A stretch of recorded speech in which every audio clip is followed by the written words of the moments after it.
Hey, folks, I'm Kurt. This is Remy. Remy's helping me unload the camper van. Hey, buddy, good job. I wanted to give you the recap on the last weekend that we had at Fancy Creek, which is up near Manhattan, Kansas.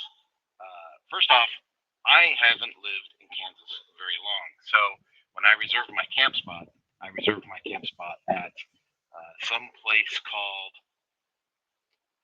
something circle, Pilot Circle, or something like that. Anyway, it was about 40 miles away from where the race was actually held at Fancy Creek. So Tuttle Creek State Park is Fancy Creek, Randolph Park, and then this Tuttle Creek State Park. They're all like together on the same page, and I of course booked at the wrong place. So Friday night, Hayden and I drove up, and we stayed at the first campsite, like 40 feet off the lake. Looked nice, but to be honest with you, it was full of people that didn't use a lot of camping etiquette. So I wasn't too sad when we got up to where the race was in Fancy Creek, again outside of Manhattan, Kansas. And Hayden and I got there early Saturday morning and helped the officials set up the racetrack and did the thing that we do there. And then we met other teammates. We met Rob and Kinley there, and we saw bald eagle hunting and all kinds of cool things while we were there. But we had looked for a camp spot that the team might use because it's like first come first serve for primitive camping, and I have this camper van, so I'll park wherever as long as I'm not going to get a ticket and go to jail. And we had found a spot that was suitable. Actually, we did not. We waited for other team coaches to show up and make the executive decision. Once they did, Ethan was like, "I'm pretty sure we can camp here," and I said, "I thought that was a picnic spot." And he said, "I'm pretty sure they made an exception for the weekend and we can camp anywhere." And I was like, "Sounds crazy, but okay." So we set up camp for the whole team, and we were there Saturday. Now Saturday at the races for mountain biking becomes more of a preview day. So like I said, Hayden and I got there early and set up the track, but we didn't actually see the whole track. We only set up like the front straightaway and what we call the feed zone, where we give the racers nutrients and drinks and stuff in the middle of the race. And remember, when we say athletes, we're talking about kids between the ages of 6th grade and 12th grade. And so there was a coaches meeting at like 12:30. At 1 o'clock, coaches could go out and preview the track. So our team went out and previewed the track and rode around and picked up some notable things. And this was the first time that we were on this trail. This trail is awesome. It has a lot of technical stuff. It has some big rocks, some little rocks, some medium-sized rocks. Some rocks are loose, some rocks are firm. Some parts of the trail are hard pack, really narrow single track. Other parts of the track have like washed out exterior portions of the turns that you could probably run wide on and make a pass, maybe. It's got portions where you're kind of flat out on some flat areas, and then all of a sudden you dip a 90-degree turn, you're back in the woods, and you're going, straight up and down for not that far, maybe 30, 40, 50 feet. But it's enough to, like when you have momentum and then you hit that wall, you got to climb up it. Now, in comparison to Wilson Lake, this track at Fancy Creek was shorter and also had less elevation. But the technical nature of the track really brought out some other skills in our athletes, and it was fun to watch that develop over the weekend. So the coaches ride the track at 1, and then somewhere at like 2 or 2:30, they open up the track for you to take your take your athletes out and preview the track with the athletes. And so we break them into basically 3 groups, and we take them out and give them a tour of the track. And we kind of point out some obvious things, but we also try to train them up on certain things they might not have seen before, like an increasing radius turn, a decreasing radius turn, a decreasing radius turn with obstacles and change in elevation, different things like that. And so there's different ways to attack these kinds of obstacles when you're mountain biking.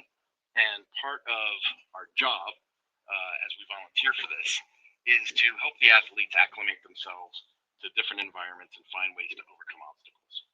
Now, that might sound kind of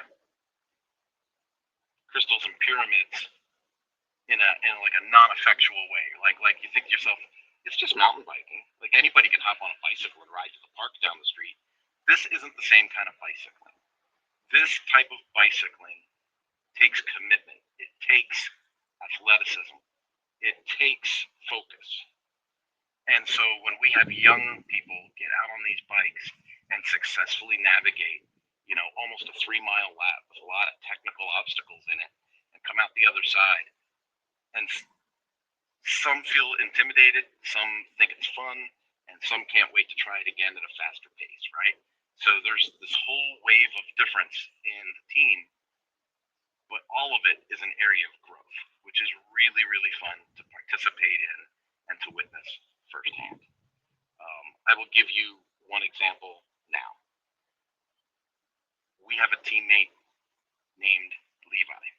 Levi did the introductory lap with an intermediate group, and we went around and completed the lap and saw the whole lap. And then when we got back to the pit area, the coaches said, "Hey, who wants to go out and do a second lap?" Levi, who is very self-aware, said, "I'm going to sit this one out." Can't blame him. That's good awareness. If you're tired, if you're not focused, if you just don't feel up to it, you don't do it. And so he sat that one out, and some of the other teammates went out and did another lap. Some of the other teammates went and kicked the soccer ball around, all kinds of fun things. About 40 minutes later, Levi said, "I'd like to go out and do another lap." Well, coincidentally, another group had just returned, and we said, "Hey, who wants to go out and do another lap? Let's get a group together." And Levi, myself, another coach named Rob, and then Ethan, who is the head coach, and a couple of other riders said, "Sure, let's go out and do another lap." And Levi, from a student perspective, from an athlete perspective, took the rear of the pack. And I am a level 1 coach, which is an entry-level coach. So I take up the sweep. Sweep is last. So I'm riding with Levi, and I'm kind of coaching him on good rocks, bad rocks, how to go over certain things more easily and carry more speed. And he's doing wonderfully. And we get up to a really tricky turn. And I wanted him to enter the turn from a wide perspective, and instead he went in really tight on the inside of the corner. And he was unable to navigate the corner around the rocks, the obstacles, and the decreasing radius, decreasing elevation that was there. So if you picture this, you go into the turn, and the turn gets tighter as you go through it, and it goes downhill, and it has rocks in it. So I coached him to go to the outside. He took another try, but he went right up the middle of the trail, and he missed it again.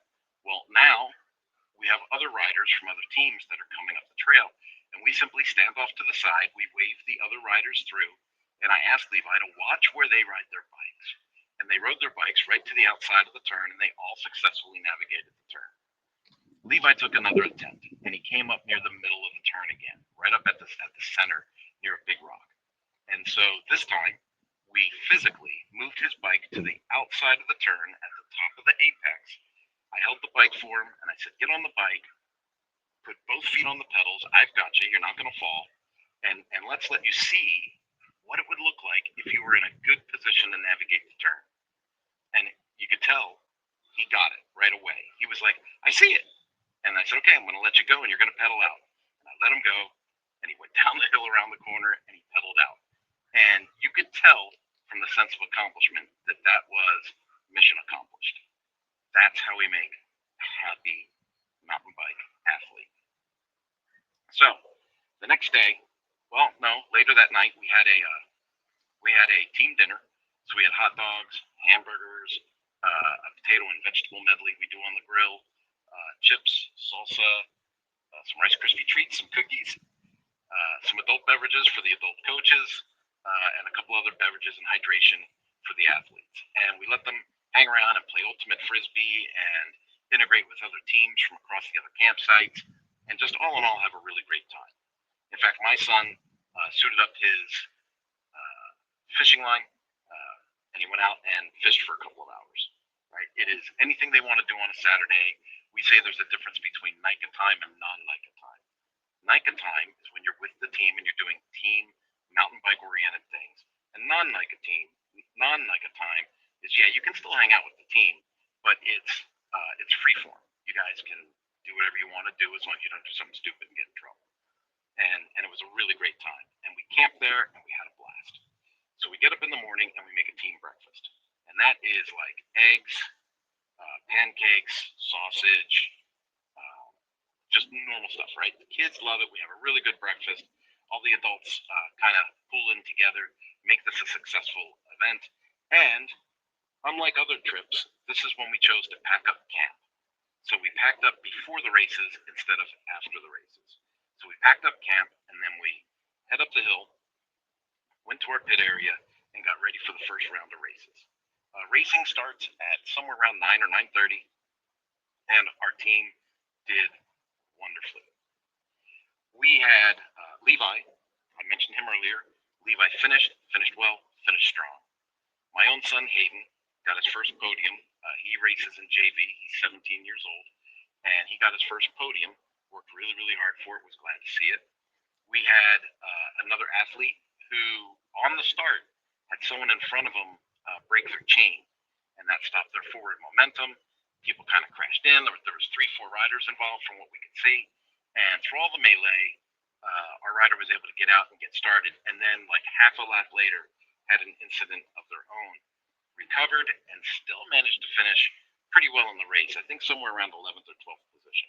So those are the moments that we take to celebrate, where we overcome obstacles and we finish and we come out of it with a good attitude. And that's part of it that's really, really important.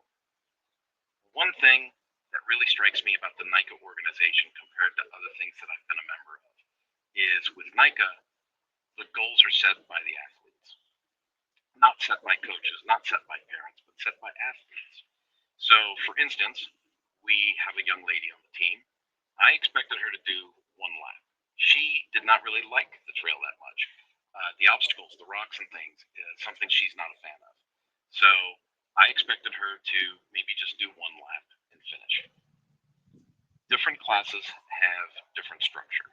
So, there are some classes that go out and provided you can get 2 laps done within a certain amount of time, you have enough time to do a 3rd lap. The older JV and varsity teams, they'll go out and they'll run 6 laps. So you have to get so many laps done by a certain time to get your 4th or your 5th lap done. So this individual that I was speaking about, where I thought she would just do the 1 lap and quit, she came around. I was working the feed zone, and she came around and I said, "What do you need? Do you want a gel or do you want a water?" And she said, "No, I don't need anything. I'm good." And I thought, yeah, she's just going to do the 1 lap. And then she went up the start-finish line, past start-finish, and past pit exit, and continued on to her 2nd lap. I was bursting with joy because that was one of my happiest moments of the entire weekend. To see somebody that on Saturday wasn't enthusiastic, wasn't optimistic about their ability to even navigate the course, let alone go out and hammer down 2 laps and do really well in the event. That was amazing. The whole team performed in ways similar to this.